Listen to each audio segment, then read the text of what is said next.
You're watching EAC News. Thanks for joining us. Let's have a look at today's finance. The CSX Index is currently 506.52 points, down 2.19 points or 0.43%. The daily exchange rate is 4,061 real to the US dollar. Now let's have a look at finance around the world.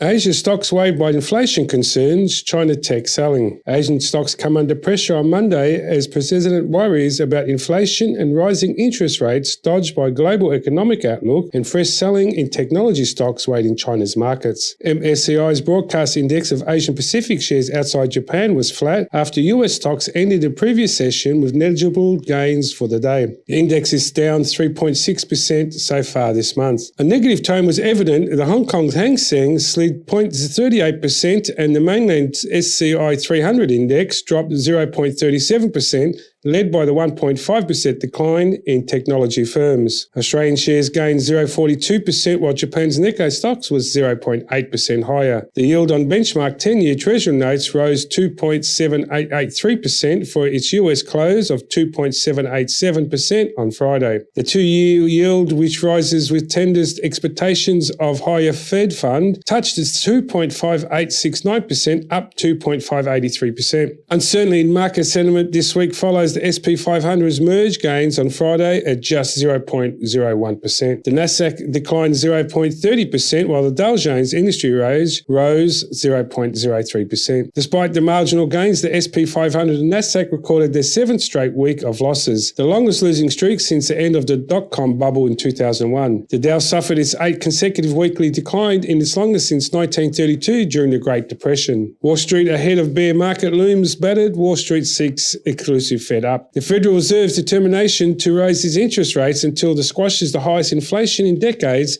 is darkening outlook across Wall Street, as US stocks stand at the cusp of a bear market and warnings of the recession grow louder. At an issue of the so-called Fed put, or investors' belief in the Fed will take action in stocks fall too deeply, even though it has been mandated to maintain asset prices. One oft-cited example of the phenomenon, which is named after the hedging derivative used to protect against market falls, occurred when the Fed halted the rate hiking cycle in early 2019 after the stock market tantrum. A recent survey of Buffer Global Research showed that fund managers now expect the Fed to step in at 3,529 on the SP500 compared to the expectations of 3,700 in February. Such a drop would consider a 26% decline from the SP since January 3rd closing high. The index, which closed Friday at 3,901.36, is steady down almost 19% from the high this year on an intraday basis, close to 20% decline that would confirm the bear market according to some definitions. That's the latest news in finance. Tune in tomorrow for more.